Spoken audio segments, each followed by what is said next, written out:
पिछले अंक में हम लोगों ने जॉन लॉक के राजनीतिक चिंतन के कुछ प्रारंभिक पक्षों का अध्ययन किया था। कुछ अन्य पक्षों को आज हम लोग समझने का प्रयास करेंगे। जैसा कि मैंने पहले बताया कि जो प्राकृतिक दशा थी, उस प्राकृतिक दशा में शांति, सद्भाव था, समानता थी।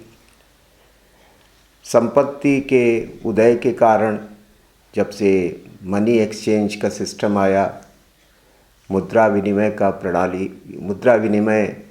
का माध्यम बनी, तब से कुछ तनाव और संघर्ष उत्पन्न हो गए उस प्राकृतिक दशा में। और फिर क्योंकि प्राकृतिक दशा में कोई निश्चित विधि नहीं थी, कोई कार्यपालिका शक्ति नहीं थी जो कि नियमों को उचित प्रकार से लागू कर सके, कोई न्यायिक शक्ति नहीं थी जो कि विवाद की स्थिति में निर्णय कर सके। तो ये जो लॉक कहता है कि ये जो 3 मेजर इनकन्वीनियंसेस थी स्टेट ऑफ नेचर की, जो ये 3 बड़ी असुविधाएं थीं, इन सब के कारण अनुबंध करना पड़ा। यानी स्टेट ऑफ नेचर का परित्याग करके मनुष्य को समाज या राज्य का निर्माण करने की आवश्यकता पड़ी। यानी जो प्राकृतिक दशा थी वो प्रारंभ में तो शांति और सद्भाव की दशा थी, लेकिन धीरे धीरे तनाव और संघर्ष बढ़ने लगे थे और वे उनके कारण अब प्राकृतिक दशा में रह पाना संभव नहीं रह गया था। और इसलिए मनुष्यों को समाज की या राज्य की आवश्यकता मालूम पड़ने लगी थी। तो इसलिए अनुबंध मनुष्यों के बीच होता है। अब अनुबंध के प्रश्न को लेकर विवाद ये है कि लॉक के चिंतन में बहुत स्पष्ट रूप से तो वो बात प्रतिपादित नहीं मिलती, इसलिए उसकी व्याख्या को लेकर विद्वानों में मतभेद भी है कि अनुबंध तो हुआ, लेकिन ये एक अनुबंध हुआ या 2 अनुबंध हुए।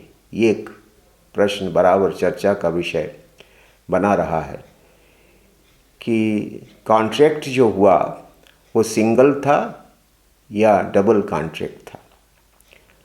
कुछ लोग ये मानते हैं कि वस्तुतः मनुष्य सामाजिक जीवन तो जी ही रहा था प्राकृतिक दशा में।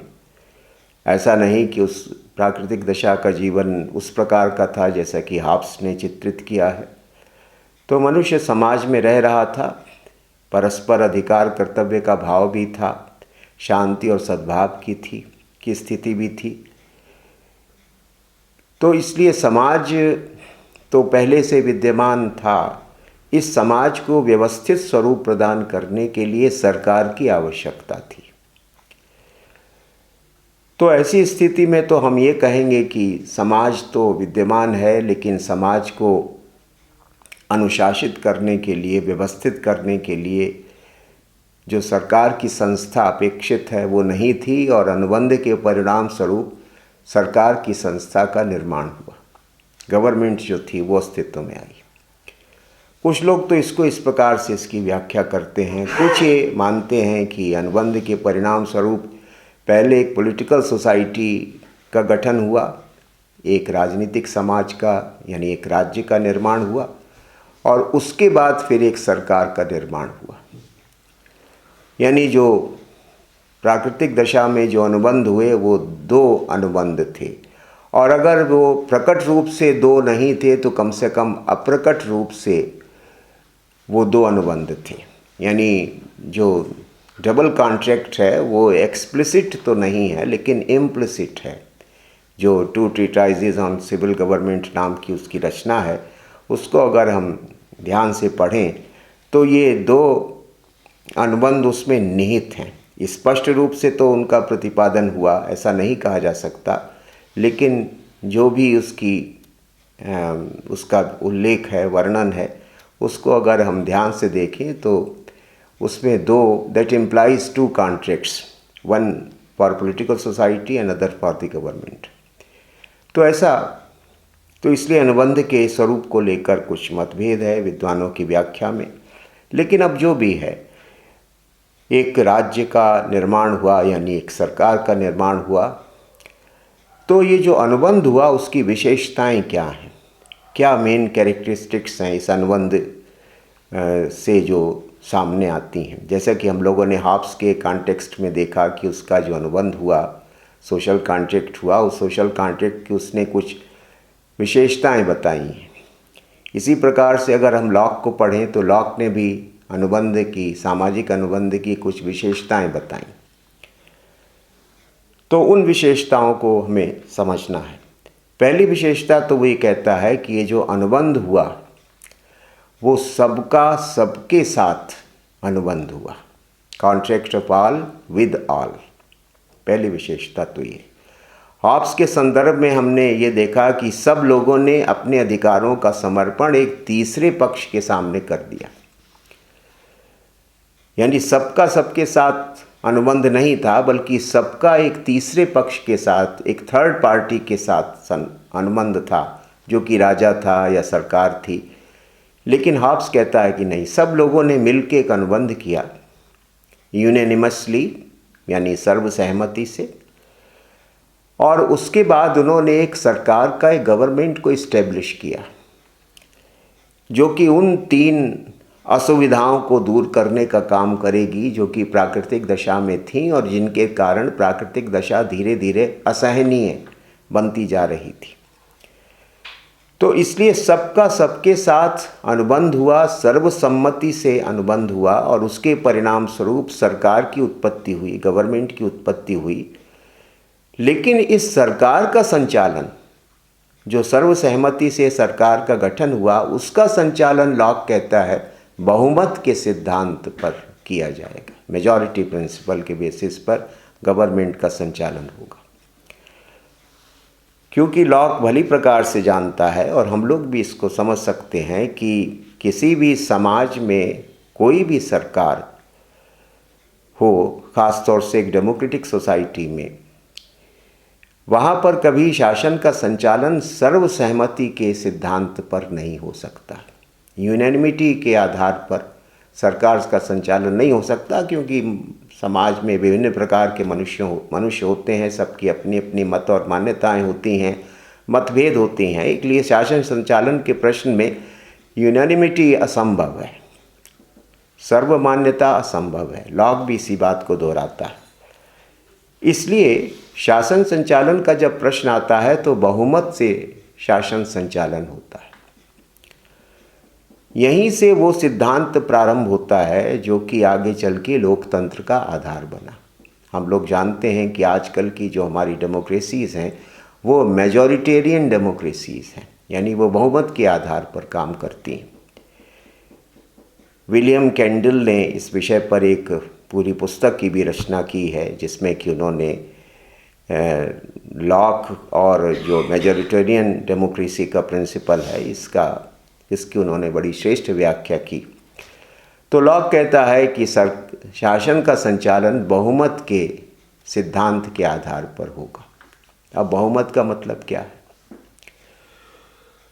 बहुमत का आंकलन संख्या बल के आधार पर किया जाए, न्यूमेरिकल मेजॉरिटी से मतलब है, या जैसा कि मार्सिलियो ने अपने विचारों में जो सिद्धांत दिया कि जिसमें क्वांटिटेटिव और क्वालिटेटिव दोनों पक्षों का ध्यान रखा जाए जब हम बहुमत का निर्धारण करें। तो लॉक के ग्रंथ के अध्ययन से स्पष्ट होता है कि बहुमत उसके लिए केवल क्वांटिटेटिव है, यानी संख्यात्मक है, कि संख्या की दृष्टि से जो लोग बहुमत में होंगे वे शासन का संचालन करेंगे, जैसा कि लोकतंत्र में होता है। जैसा कि उसने कहा भी सेकेंड ट्रीटाइज में, the body will move the way whither greater force carries it, which is the consent of the majority, कि राज्य उसी दिशा में जाएगा जिधर बहुमत उसको ले जाएगा। तो ये बहुमत के मेजॉरिटेरियन डेमोक्रेसी की जो धारणा है, लॉक उसका प्रतिपादक है या उसका जनक है। यद्यपि बहुमत का स्वरूप केवल संख्यात्मक हो या संख्यात्मक के साथ साथ उसमें गुणात्मक पक्ष भी होना चाहिए, ये एक विचार का और विवाद का विषय हमेशा से रहा। लेकिन आज भी हम देखते हैं कि जिन देशों ने लोकतांत्रिक प्रणालियां अपनाई हैं वो भी मेजॉरिटी का निर्धारण न्यूमेरिकल बेसिस पर, क्वांटिटेटिव बेसिस पर करते हैं।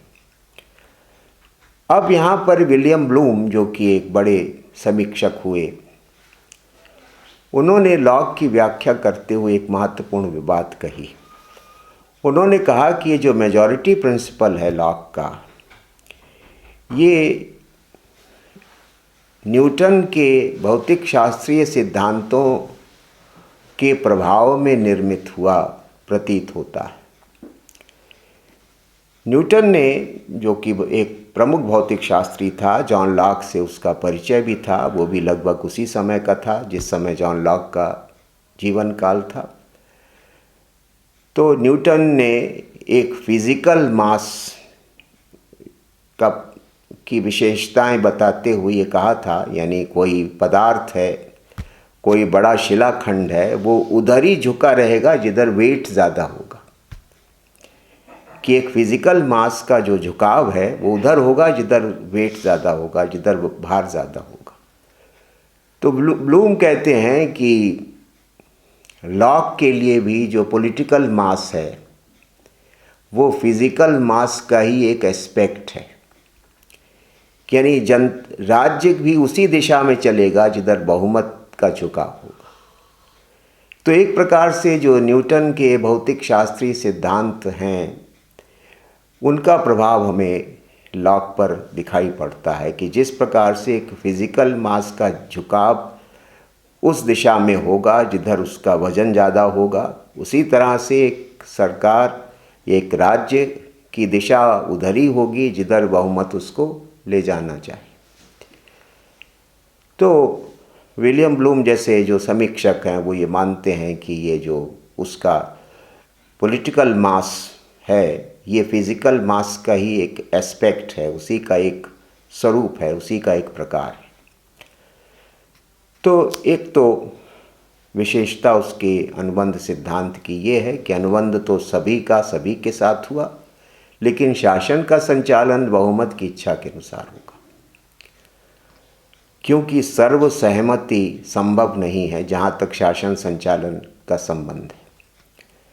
दूसरा वो कहता है, और यहाँ पर भी हॉब्स से उसका दृष्टिकोण भिन्न है, कि जो सरेंडर हुआ राइट्स का, क्योंकि जब अनुबंध हुआ तो जैसा कि हॉब्स भी कहता है कि सभी लोगों ने अपने प्राकृतिक अधिकार का समर्पण किया उस तीसरे व्यक्ति के सामने, और उसके बाद से सारे लोग अधिकार विहीन हो गए, और वो जो राजसत्ता जिसका उदय हुआ अनुबंध के परिणाम स्वरूप, वो सारे अधिकारों से संपन्न हो गई, क्योंकि हर आदमी ने अपने सारे अधिकारों का समर्पण कर दिया। तो एक तो सारे अधिकारों का समर्पण लॉक के कॉन्ट्रैक्ट में नहीं होता। Surrender of rights is not general like Hobbes but specific.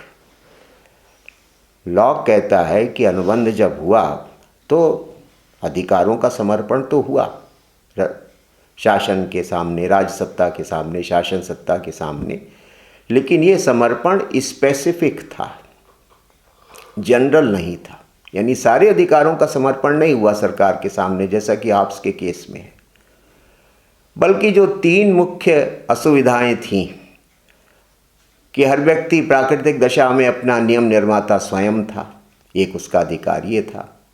हर व्यक्ति नियम की व्याख्या स्वयं करता था, हर व्यक्ति नियम को लागू स्वयं करता था। तो ये जो तीन समस्याएं थीं प्राकृतिक दशा में, इन तीन अधिकारों का वो समर्पण सरकार के सामने करता है, केवल कि आज से हम नियम निर्माता नहीं रहेंगे, आज से हम नियमों को लागू करने का काम भी नहीं करेंगे, आज से हम नियमों से पैदा होने वाले विवादों का निर्धारण भी नहीं करेंगे, ये सब काम आप करेंगे।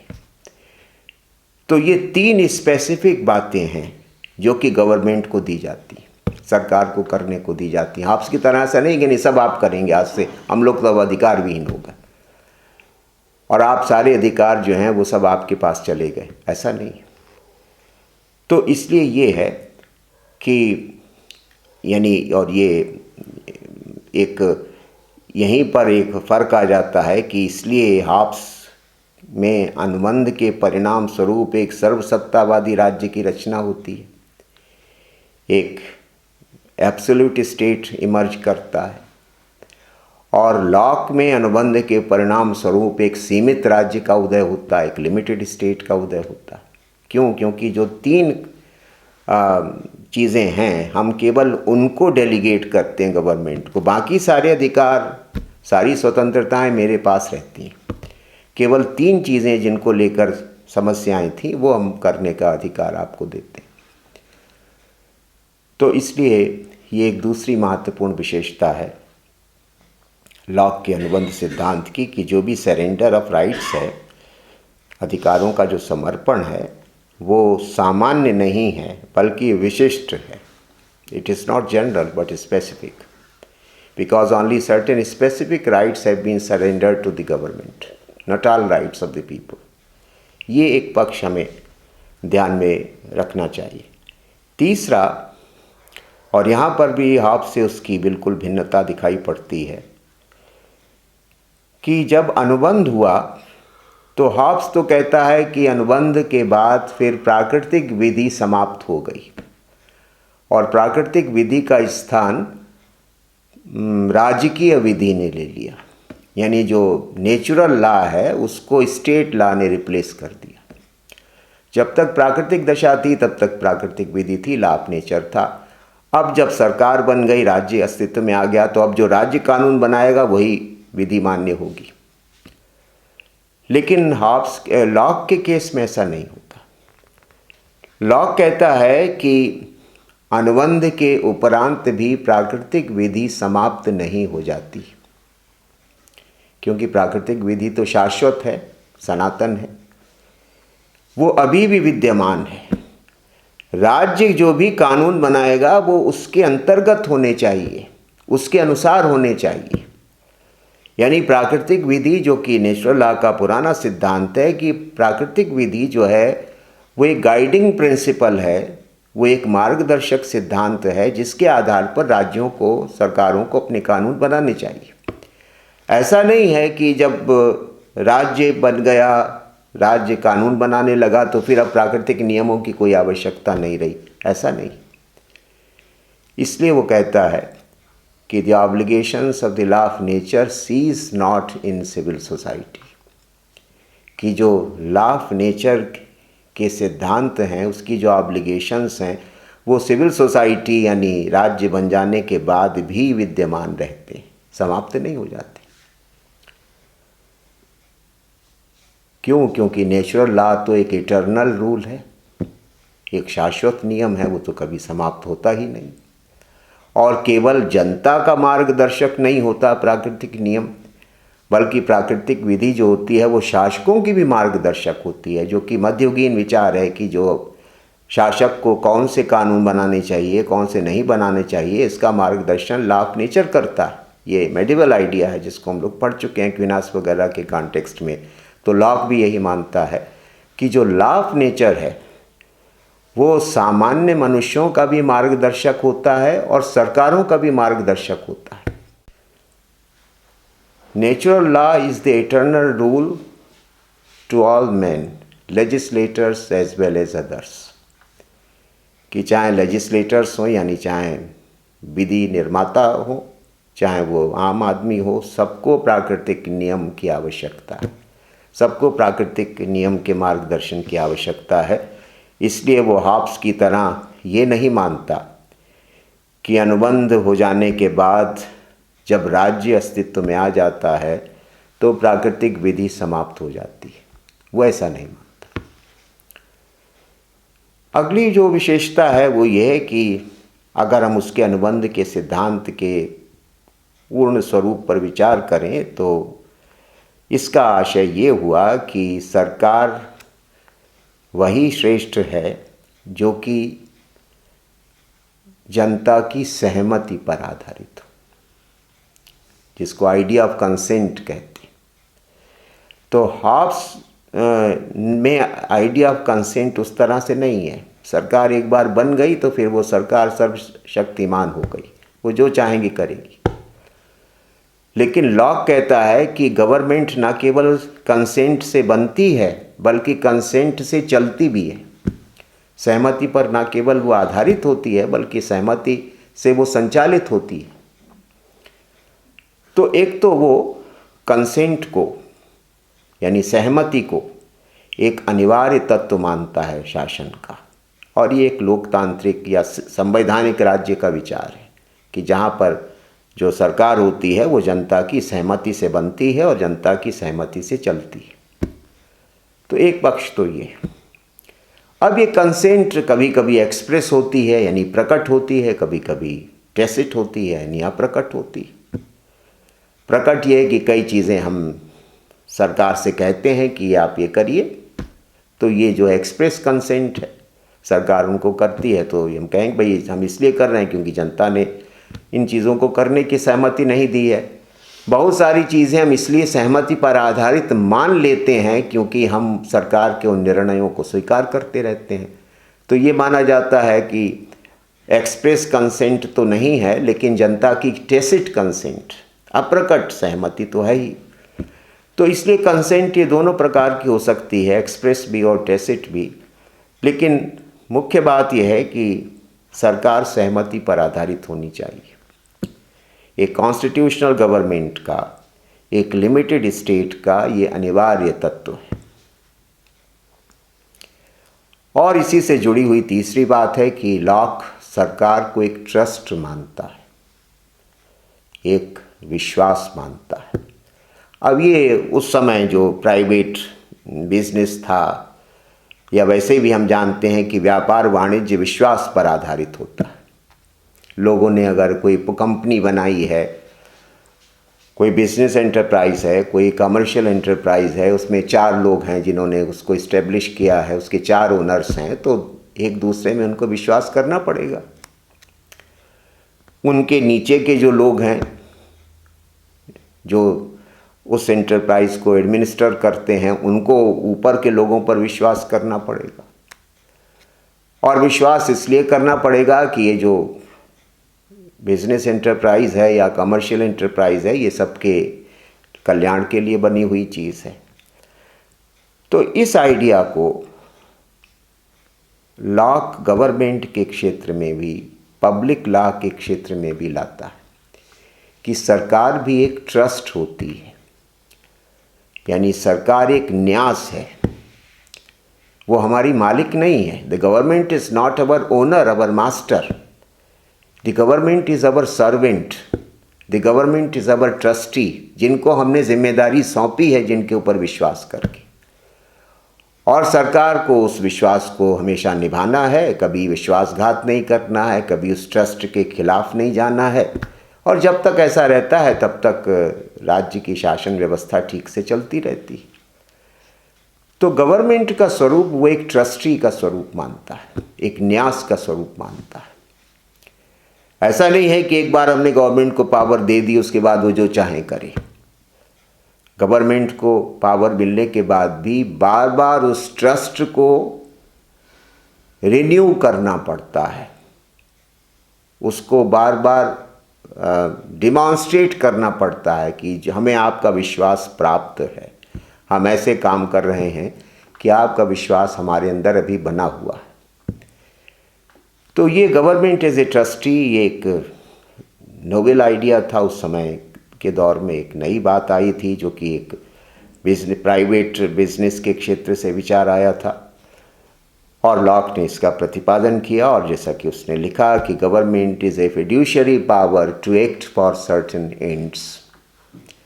सरकार एक फिड्यूशियरी पावर है, यानी सरकार को हमने कुछ काम करने के लिए ऑथोराइज किया है, उसको अधिकृत किया है, सरकार उनको करती रहे, सरकार उसमें कोई गड़बड़ी ना करे, सरकार हमारे विश्वास को भंग ना करे। तब वो सरकार है। ऐसी सरकार को हमें मानना है, उसके अनुसार चलना है। तो ये government based on consent, government based on trust, ये जो एक government as a fiduciary power, ये जो सब शब्दावली है वो इस ओर संकेत करते हैं कि हॉब्स का राज्य, जो कि एक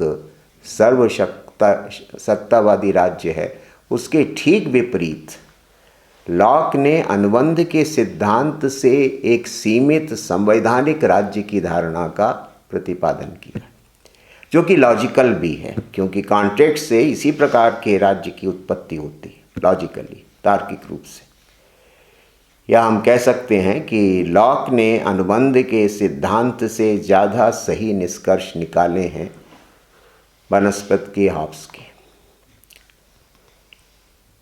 तो एक पक्ष ये भी है उसके राजनीतिक चिंतन का, या उसके अनुबंध सिद्धांत के जो इम्प्लीकेशंस हैं, उसके जो कॉन्सिक्वेंसेस होते हैं, उसमें एक पक्ष ये भी है। अब लॉक ने भी शासन के 3 अंग माने हैं, हालांकि वो अंग वो नहीं है जिनको कि आजकल हम मानते हैं।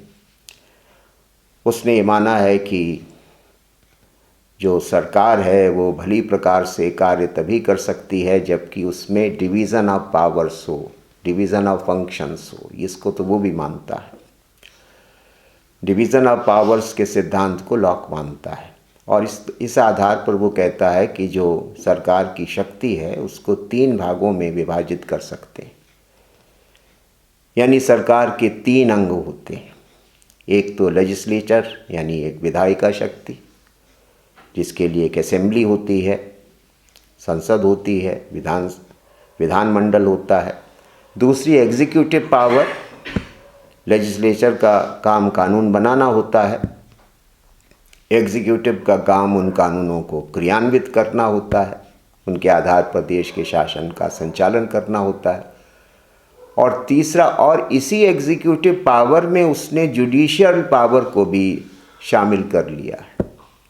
आजकल हम उसको अलग करते हैं, न्यायपालिका की शक्ति को, न्यायिक शक्ति को आजकल हम अलग करके देखते हैं, लेकिन लॉक ने ऐसा नहीं किया। उसने कहा कि एग्जीक्यूटिव पावर, जो लोग कानून को इम्प्लीमेंट करते हैं, वो उसके इम्प्लीमेंटेशन से उठने वाले विवादों को जज भी करें, उनका निर्णय भी करें। इसलिए न्यायपालिका के रूप में किसी स्वतंत्र निकाय की आवश्यकता का अनुभव वो नहीं करता। अब वो तीसरा अंग वो फेडरेटिव पावर को मानता है, यानी विदेशी संबंधों का संचालन करने वाला निकाय, फेडरेटिव पावर। फेडरा से मतलब होता संधि, कि जो दूसरे देशों के साथ, जो आजकल जैसे कि हमारे यहाँ विदेश मंत्रालय होता है, विदेश मंत्रालय तो आजकल कार्यपालिका का भाग होता है, लेकिन लॉक ने विदेश मंत्रालय को, यानी विदेशी संबंधों का संचालन करने के लिए स्वतंत्र अंग की बात कही, कि वो एक ऑर्गन ऑफ गवर्नमेंट, वो डिपार्टमेंट नहीं है किसी ऑर्गन के अंदर, but it is a separate organ of the government. क्योंकि उस समय शायद विदेशी संबंधों का बहुत अधिक महत्व था, युद्ध की परिस्थितियां प्रायः उत्पन्न हो जाती थीं, इसलिए डिप्लोमेसी की बहुत ज़रूरत होती थी। तो इसके लिए शायद उस समय ये अनुभव किया गया कि जो विदेशी मामलों का संचालन है उसके लिए एक स्वतंत्र निकाय होना चाहिए, उसकी महत्व को देखते हुए। तो इसलिए शायद लॉक ने ऐसा किया, क्योंकि उसने कोई कारण तो नहीं बताया कि फेडरेटिव पावर क्यों अलग होनी चाहिए, लेकिन ऐसा अनुमान लगाया जा सकता है। तो ये 3 अंग उसने भी शासन के बताए। अब जो लेजिस्लेचर है वो कहता है कि ये supreme power of the Commonwealth है, कि ये राज्य की सबसे महत्वपूर्ण शक्ति होती है कानून निर्माण करना, क्योंकि इसी शक्ति पर दूसरे अंग आश्रित होते हैं। एक जगह पर वो लिखता है कि legislature is the soul of the state which gives unity and life to the government, कि वो एक आत्मा है, जो लेजिस्लेचर है वो राज्य की आत्मा है। तो शासन के 3 अंगों में सबसे महत्वपूर्ण अंग वो मानता है कि लेजिस्लेचर है, विधायिका है, लेकिन विधायिका जो चाहे वो नहीं कर सकती। विधायिका की शक्तियां हैं, विधि निर्माण के क्षेत्र में व्यापक शक्तियां हैं, लेकिन उसको निरंकुश होने का अधिकार नहीं है, और इसलिए वो 2-3 प्रतिबंध लगाता है लेजिस्लेचर के ऊपर।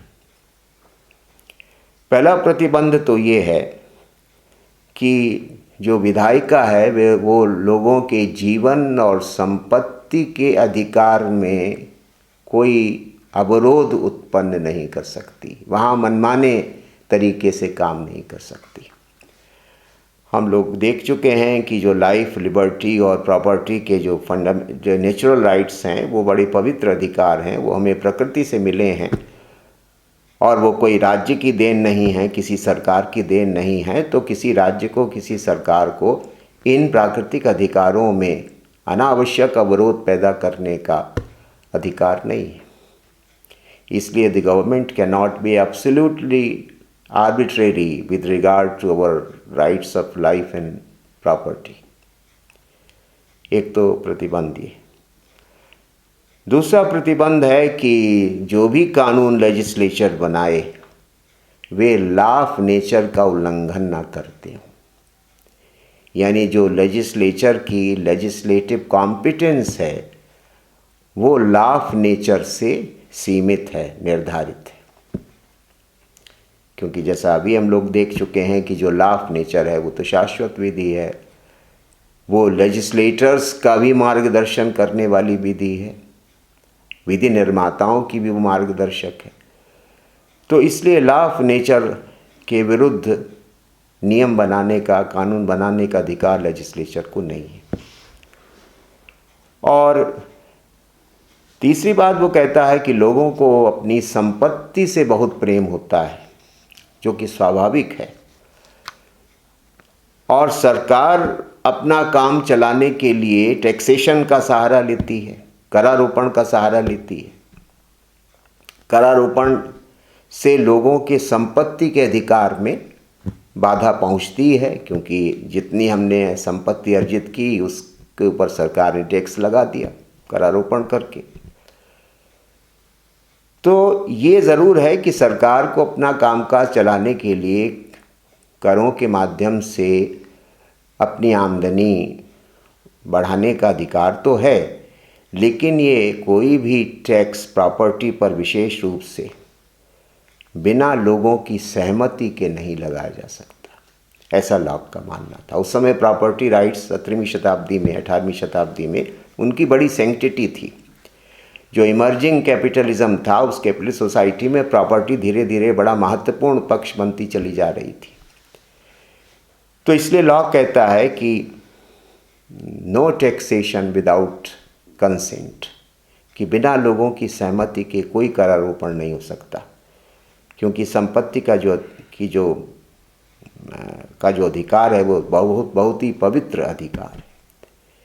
व्यक्ति अपने श्रम से संपत्ति अर्जित करता है, इसलिए अगर आपको उस पर कोई टैक्स लगाना है तो पहले उससे आपको परामर्श लेना पड़ेगा, उसकी सहमति लेनी पड़ेगी। और चौथी बात ये, आजकल हम देखते हैं एक नई प्रवृत्ति चली है विधि निर्माण के क्षेत्र में, जिसको कहते हैं प्रदत्त व्यवस्थापन, कि संसद जो कि विधि निर्माण करने का अधिकार रखती है वो इस अधिकार को नीचे के अधिकारियों को ट्रांसफ़र कर देती है, जिसको डेलीगेटेड लेजिस्लेशन आजकल कहते हैं, प्रदत्त व्यवस्थापन कहते हैं। लॉक ने प्रकारांतर से इस प्रवृत्ति को शायद पहले से एंटिसिपेट कर लिया, इसका पूर्वाभास उसको हो गया था, और इसलिए उसने इसका विरोध किया। उसने कहा कि लोगों ने विधायिका को विधि निर्माण करने का अधिकार दिया है, अब अपने इस अधिकार को वो किसी दूसरों को ट्रांसफ़र नहीं कर सकती। उसके बड़े प्रसिद्ध शब्द हैं कि legislative power cannot be transferred to unauthorised persons, कि जो लेजिस्लेटिव पावर है वो अनऑथोराइज्ड लोगों को ट्रांसफ़र नहीं की जा सकती, because the task of legislature is of making laws, not of making legislators। कि लेजिस्लेचर का काम कानून बनाना है, कानून बनाने वालों को बनाना उसका काम नहीं है, कानून तो उसको खुद बनाना है। अब वो किसी दूसरे को लेजिस्लेटर नहीं बना सकती, दूसरे को लॉ मेकिंग की पावर नहीं दे सकती। तो ये प्रकारांतर से जो डेलीगेटेड लेजिस्लेशन की प्रवृत्ति पैदा हुई आधुनिक संसदों में और जो दिनों दिन बढ़ती ही चली जा रही है, उसका लॉक आलोचक है। तो ये सब बातें उसने लेजिस्लेचर को सुप्रीम पावर ऑफ कॉमनवेल्थ मानते हुए उसके ऊपर ये सीमाएं आरोपित की हैं, जिससे कि संसद अपनी मर्यादाओं में रहे और उसके अनुसार, यानी जो ट्रस्ट का काम है कि वो एक ट्रस्टी के तौर से काम करे। फिर जो दूसरा अंग है वो एग्जीक्यूटिव है, जिसका कि काम नियमों को, विधानों को इम्प्लीमेंट करना है। वो कहता है कि दोनों में कोई बहुत भेद नहीं है, केवल ये है कि संसद कभी कभी बैठती है, क्योंकि वो एक बार विधि निर्माण करके चली जाती है, उसकी मीटिंग कोई रोज़ नहीं हो सकती। जब विधि निर्माण करने की आवश्यकता हुई तो संसद को बुला लिया गया। लेकिन एग्जीक्यूटिव का जो काम है वो कंटिन्यूअस होता है, परमानेंट होता है, वो तो निरंतर अस्तित्व में रहने वाली संस्था होती है। इसलिए एग्जीक्यूटिव को तो हमेशा फंक्शन करना है, क्योंकि उसका काम इम्प्लीमेंटेशन ऑफ लॉज है और ये काम तो निरंतर करना पड़ेगा। और फिर तीसरा जो अंग है वो फेडरेटिव है, जैसा कि मैंने बताया। अब यहीं पर उसने शासन प्रणालियों के विषय में भी कुछ टिप्पणी की है कि अगर लॉ मेकिंग पावर आम आदमी के पास है, जनता के हाथ में है, यानी जनता जो है वो असेंबली को चुनती है, विधानमंडल को चुनती है, तो ऐसे शासन तंत्र को लोकतांत्रिक कहा जाता है। ये डेमोक्रेसी है। अगर लॉ मेकिंग की पावर समाज के कुछ एक वर्ग या कुछ लोगों के हाथ में है, तो ऐसे शासन तंत्र को ऑलिगार्की कहा जाएगा।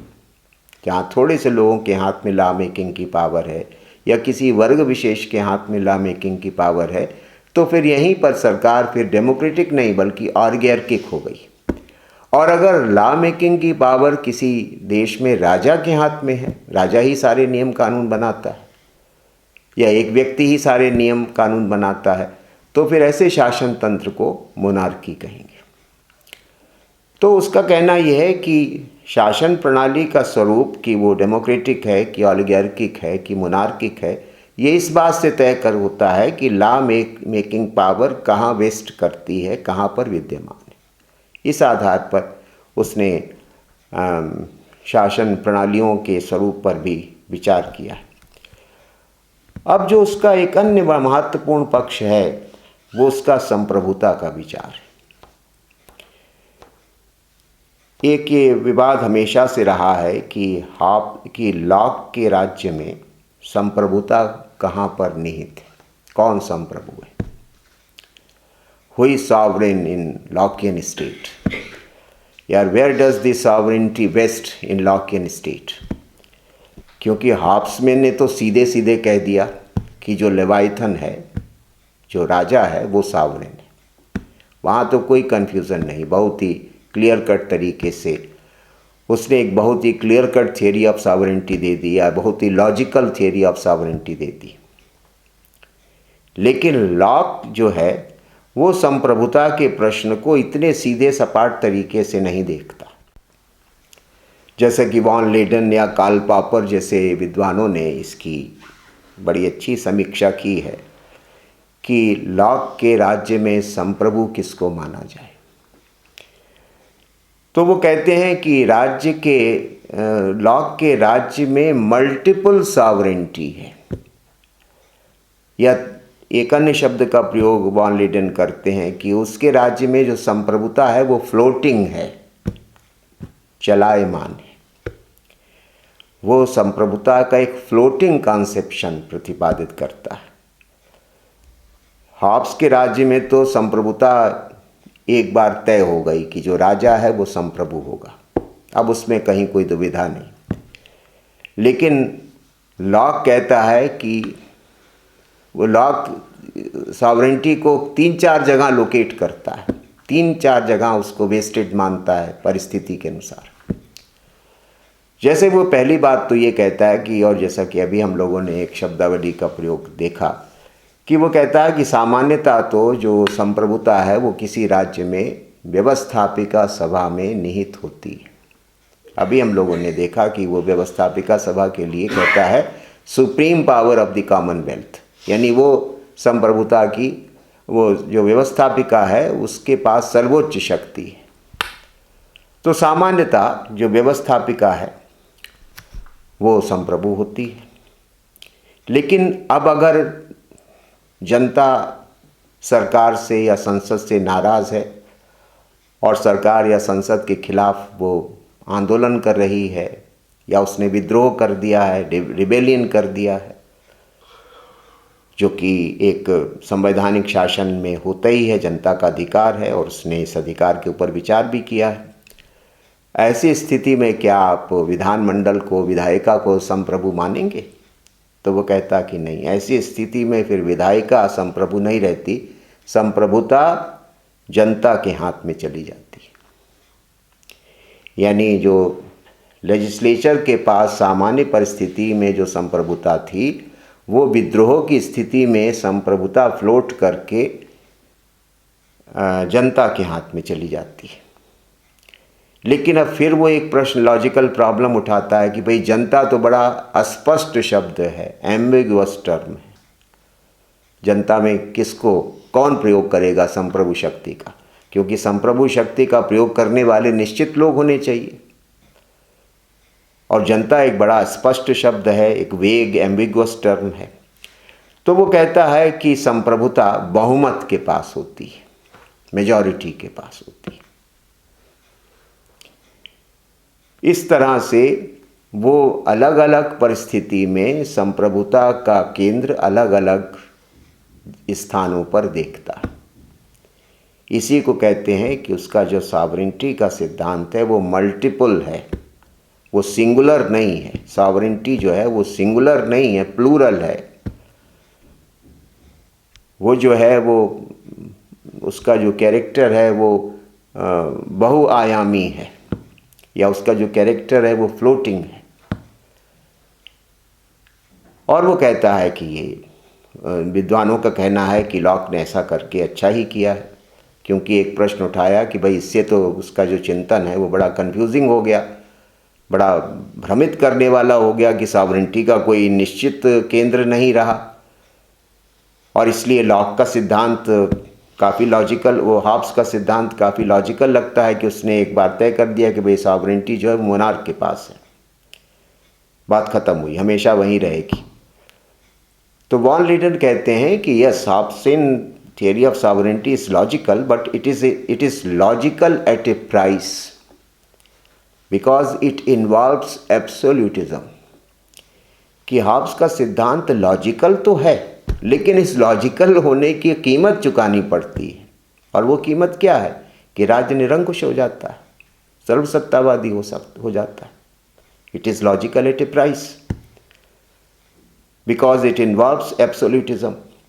तो वॉन लीडन ये कहते हैं कि अगर आप संवैधानिक दृष्टि से देखिए, लोकतांत्रिक दृष्टि से देखिए, तो लॉक का जो संप्रभुता का सिद्धांत है वो ज़्यादा सुसंगत सिद्धांत है, ज़्यादा औचित्यपूर्ण सिद्धांत है। कार्ल पॉपर भी ऐसा ही मानते हैं। क्यों? क्योंकि वहाँ पर संप्रभुता परिस्थिति सापेक्ष बन जाती है, हमेशा के लिए किसी के पास नहीं। सामान्य काल में लेजिस्लेचर के पास है, असाधारण परिस्थितियों में जबकि सरकार ट्रस्ट का मिसयूज़ करे और लोग विद्रोह पर उतर आए तो जनता के पास चली गई। जनता में भी ये सवाल आया कि भाई कौन एक्सरसाइज करेगा, तो बहुमत के हाथ में चली गई।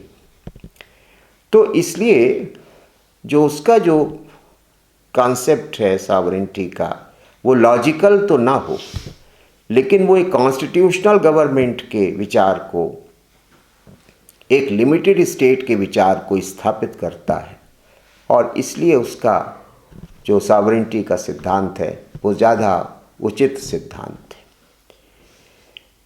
बनस्पत की, हॉब्स की। और हम लोगों ने देखा भी, जो आगे चल के संप्रभुता के एकलवादी सिद्धांत की आलोचनाएं हुई, उसमें आलोचकों ने एक मुख्य तर्क यही दिया कि संप्रभुता को आप सदैव के लिए एक स्थान पर केंद्रित करके सरकार के उस अंग को सर्वसत्तावान बना देते हैं और ऐसी स्थिति में वो दुरुपयोग कर सकता है संप्रभु शक्ति का।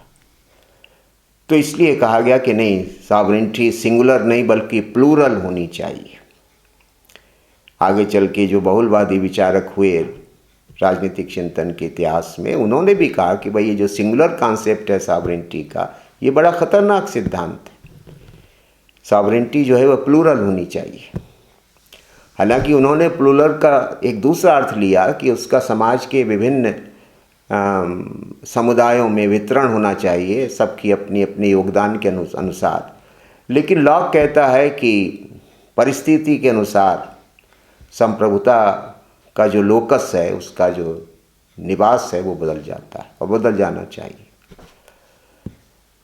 तो एक ये पक्ष भी है जो कि लॉक के राजनीतिक चिंतन की, जिसको एक पहली माना जाता है कि लॉक के राज्य में संप्रभु कौन है या संप्रभुता का निवास कहाँ है।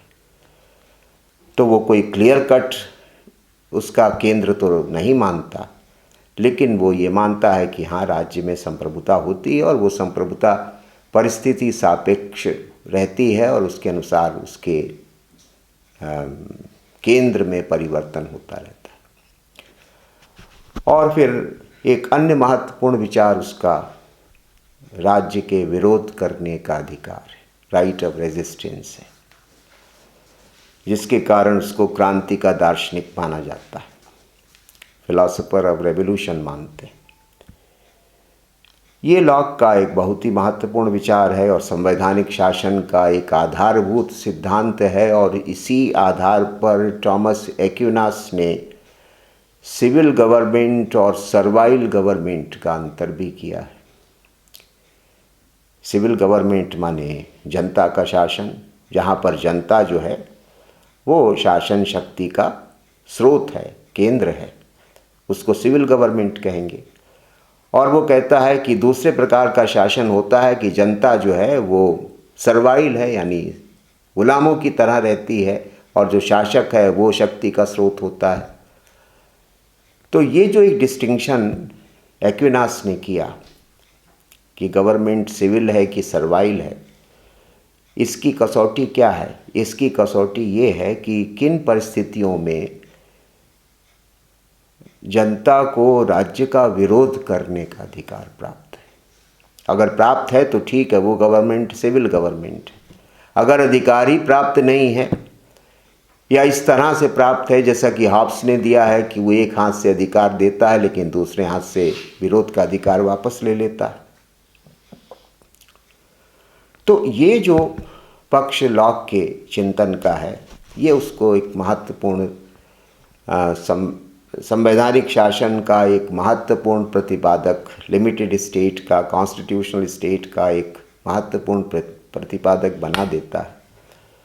लॉक कहता है कि राजसत्ता का दुरुपयोग दो दृष्टियों से हो सकता है,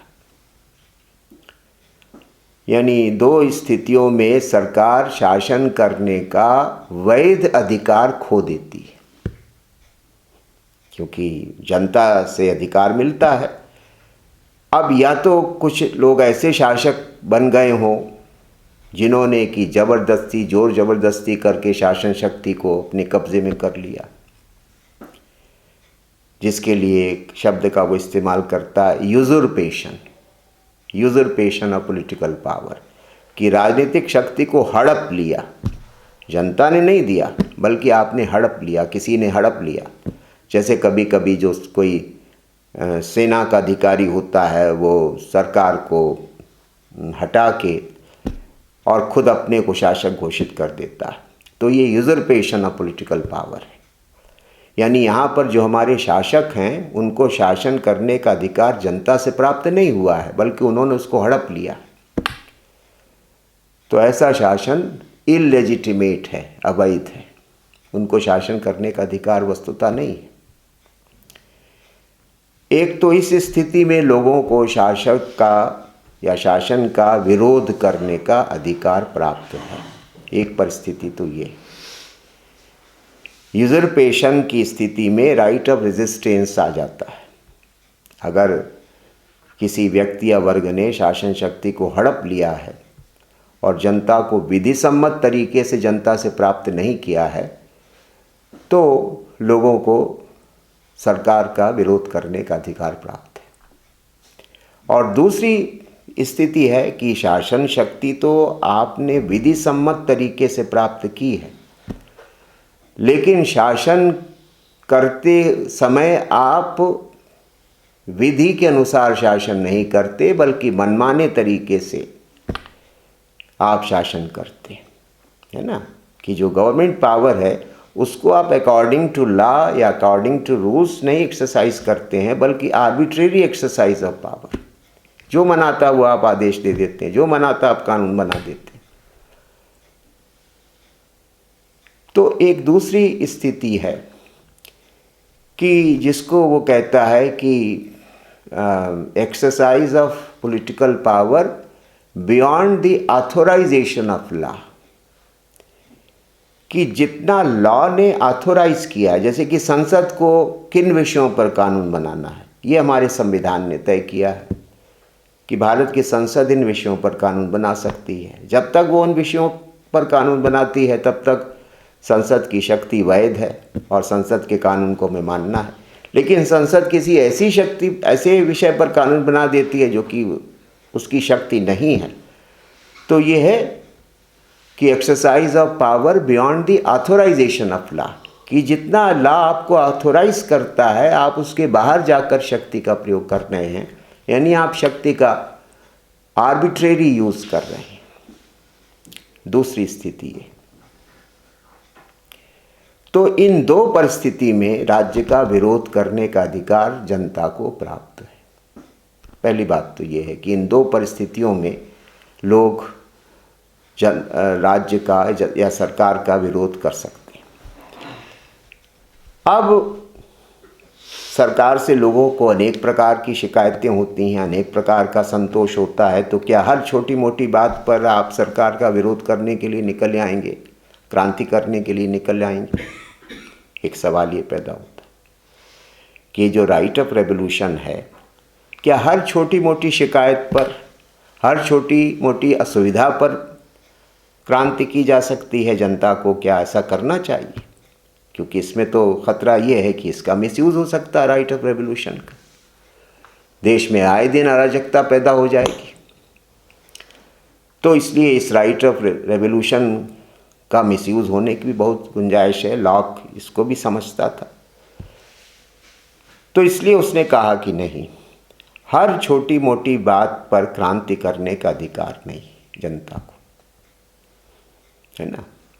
every little mismanagement of public affairs does not authorise you to revolt, कि हर छोटा मोटा मिसमैनेजमेंट के ऊपर आप विद्रोह नहीं कर सकते, क्रांति नहीं कर सकते।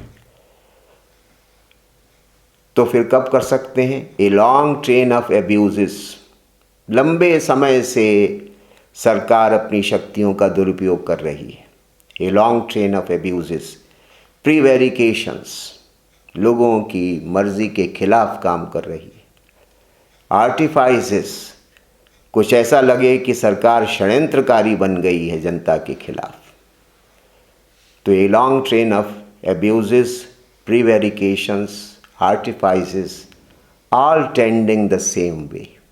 अगर इस तरह से सरकारें काम करें लंबे समय तक और जनता का असंतोष दिनों दिन तीव्र से तीव्रतर होता जाए, तो ऐसी स्थिति में क्रांति के अधिकार का प्रयोग करना चाहिए।